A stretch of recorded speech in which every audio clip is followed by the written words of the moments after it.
Bonjour à tous. Plusieurs grands personnages ont marqué à jamais un domaine ou une période de notre histoire. Par exemple, si je vous dis Wayne Gretzky, vous pensez immédiatement au hockey. Si je vous dis Michael Jackson, vous pensez tout de suite au célèbre moonwalk ou à la musique pop des années 80 et 90. Le nom Adolf Hitler, quant à lui, évoque inévitablement la mégalomanie de la dictature nazie. Cependant, vous comprendrez que beaucoup d'autres personnages, moins connus, ont marqué à leur façon l'histoire. Lorsque l'on s'attarde justement au deuxième conflit mondial, certains acteurs de cette période ont commis les pires atrocités imaginables. Le personnage qu'Emma, Félix et moi allons vous présenter fait partie de ceux-là. Surnommé le boucher de Lyon, Klaus Barbie ou Nicholas Barbie de son vrai nom, a été reconnu coupable de crimes contre l'humanité. Emma vous en présentera les détails, tout en précisant les principes de base de la justice universelle que Barbie a bafoués. De son côté, Félix vous informera des raisons qui classent ces cruautés en tant que crimes contre l'humanité. De plus, il vous partagera l'opinion de l'équipe sur le crime commis. Finalement, pour ma part, je vous expliquerai les démarches qui ont été utilisées afin de punir ces actes. Barbie, c'est un tortionnaire, c'est un sanguinaire, cet homme-là. C'est un sauvage. On ne voyait pas un homme en lui, on avait l'impression qu'une bête féroce entrait dans la cellule, d'ailleurs c'était la terreur. Il hurlait. Pour moi, c'est l'horreur. Pour moi, c'est l'horreur. Il incarne la nuit, le noir, le mal à l'état pur. Klaus Barbie arrivera donc en France, à Lyon, ce soir. Nommé Klaus Barbie, cet homme a répandu la terreur en recourant aux plus cruelles techniques de torture contre les Juifs. En effet, Klaus Barbie était né à Bad Godesberg en Allemagne et mort en détention le 25 septembre 1991 à Pierre-Bénite. Après la capitulation des Pays-Bas devant l'armée allemande en mai 1940, Klaus Barbie fut affecté à un poste de renseignement à Amsterdam où il participe activement à la poursuite et à la rafle des Juifs. En 1942, il fut muté en France en tant que chef local de la Gestapo, d'abord à Dijon, puis à Lyon, et ensuite il retourna en Allemagne et prit part au combat jusqu'à la fin de la guerre. L'auteur de ce crime est Klaus Barbie, mais lorsqu'il est en fuite durant près de 40 ans, il se cache en Amérique du Sud sous le nom de Klaus Altmann. Effectivement, ses actions brutales envers les Juifs et envers la résistance lui donnent le surnom du boucher de Lyon. En effet, il était responsable de l'exécution ou de meurtre de plus de 4000 individus et de la déportation de 7500 Juifs, dont la majorité a péri à Auschwitz. Les victimes de ce crime étaient donc les Juifs, les homosexuels et les prostituées. Le procès de Klaus Barbie fut un événement d'une portée considérable en France et déclencha beaucoup de conversations sur la guerre. Un autre crime important commis par Klaus Barbie fut la déportation des enfants de Dieu, âgés de 4 à 17 ans. En fait, les éducateurs avaient tenté de les sauver et les avaient cachés dans une ferme de lin dans la vallée du Rhône. Au matin du 6 avril 1944, Barbie ordonna une rafle de la colonie et 44 enfants furent capturés, ainsi que 7 éducateurs.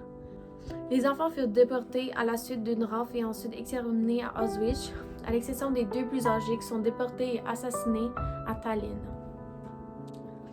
Après la guerre de 1945 à 1947, il parvient à se fuir en Amérique latine et il échappa à la justice pendant 40 ans.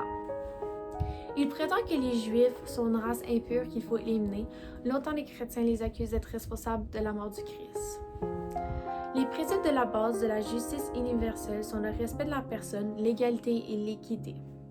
Et les trois ne sont pas respectés puisque pour ces crimes atroces commis durant la guerre. Il a torturé ou déporté 14 000 résistants et envoyé dans les camps plus de 7 500 Juifs, dont les 44 enfants des yeux. Non seulement cela, il pensait que la race aryenne était supérieure à toutes les autres races. Aussi, la définition de l'équité est que les personnes, quelle soit leur identité, sont traitées de manière juste et on peut clairement percevoir que Barbie ne respectait pas cela puisqu'elle a torturé et tué des milliers de personnes à cause de leur race. Alors voici pourquoi Klaus Barbie est accusé de crimes contre l'humanité. Mais premièrement, la Charte universelle des droits de l'homme stipule que tout individu a droit à la vie, à la liberté et à la sûreté de sa personne. Donc le génocide de plus de 6 millions de Juifs, mais aussi l'assassinat de prisonniers politiques, de personnes autres qu'hétérosexuelles et blanches est inacceptable. Forcer ces gens à travailler dans les camps de travail dans des conditions hygiéniques épouvantables et avec le manque de nourriture est inacceptable. Les prisonniers n'avaient pas assez de nourriture, donc ils perdaient beaucoup de poids. Sur certaines images d'archives, ça montre des vestiaires et des prisonniers qui sont très entassés et dorment à plusieurs dans les lits, et on voit leurs os sur leur peau tellement qu'ils sont maigres. Deuxièmement, la charte stipule que chacun peut se prévaloir de tous les droits et de toutes les libertés proclamées dans la présente déclaration, sans distinction aucune, notamment de race, de couleur, de sexe, de langue, de religion, d'opinion politique ou de toute autre opinion d'origine nationale ou sociale, de fortune, de naissance ou de toute autre situation. Donc, l'exécution de toutes ces atrocités avec seule raison d'antisémitisme, d'homophobie, qui sont des pensées totalement stupides et haineuses, sont inacceptables. Pour lui et les nazis, la race aryenne, c'est-à-dire avoir la peau blanche avec les yeux bleus et les cheveux blonds, était supérieure à toutes les autres variétés d'humains. Troisièmement, la charte stipule que nul ne sera soumis à la torture ni à des peines ou traitements cruels, inhumains ou dégradants. Klaus Barbie a commis beaucoup de méfaits. Il était le chef de la Gestapo, c'est-à-dire la milice allemande, et avec ses troupes, il luttait contre les résistants français tout en déportant les Juifs. Il y a aussi beaucoup eu de témoignages de victimes qui auraient été torturées par Klaus Barbie. Il fut un homme atroce et cruel. Après la Deuxième Guerre mondiale, Barbie sera recruté par le contre-espionnage américain. Suite à toutes ces affreuses choses qu'il a commises, en 1951, il est accusé de vol par la police. C'est pourquoi il décide de s'enfuir jusqu'en Bolivie, où il se fera une fausse identité au nom de Klaus Altman.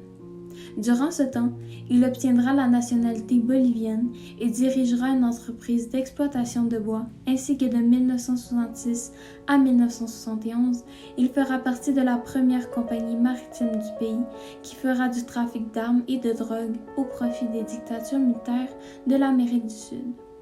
Dès 1964, ce fugitif collaborera avec l'armée bolivienne et sera un conseiller pour la recherche et la torture des ennemis.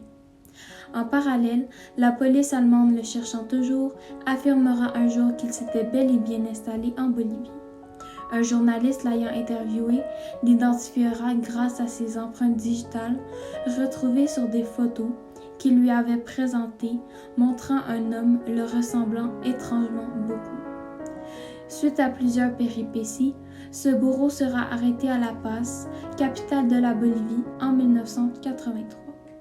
Vers 1987, procès après procès, la Cour d'assises du Rhône reconnaîtra ce dernier coupable de 17 crimes contre l'humanité et le condamnera à la prison à perpétuité pour la déportation de centaines de Juifs de France, de l'arrestation de 44 enfants juifs et plus encore.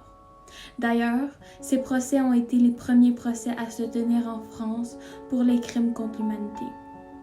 Le 25 septembre 1991, Klaus Barbie perdra la vie à l'âge de 77 ans pour cause de cancer du sang et de la prostate à l'hôpital Lyon du Sud après avoir passé les derniers temps de celle-ci dans les prisons Saint-Paul et Saint-Joseph à Lyon.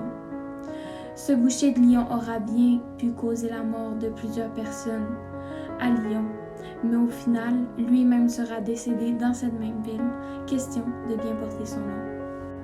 Alors, notre opinion sur les crimes commis, je pense que la majorité d'entre nous seront d'accord pour dire que ces actes sont horribles et impardonnables.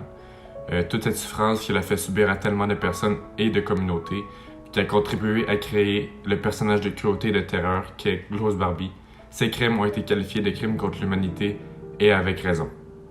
En conclusion, ce travail nous a permis d'apprendre le concept de crime contre l'humanité et en quoi les gestes commis pendant un confirmé pouvaient entrer dans cette catégorie. Nous avons également pu étudier des exemples concrets d'infamie dans un contexte particulier qui est celui de la Deuxième Guerre mondiale. Dorénavant, parions que lorsque nous entendrons le nom Klaus Barbie, nous ne penserons sûrement pas à un joueur de hockey ou à un chanteur de musique pop, n'est-ce pas?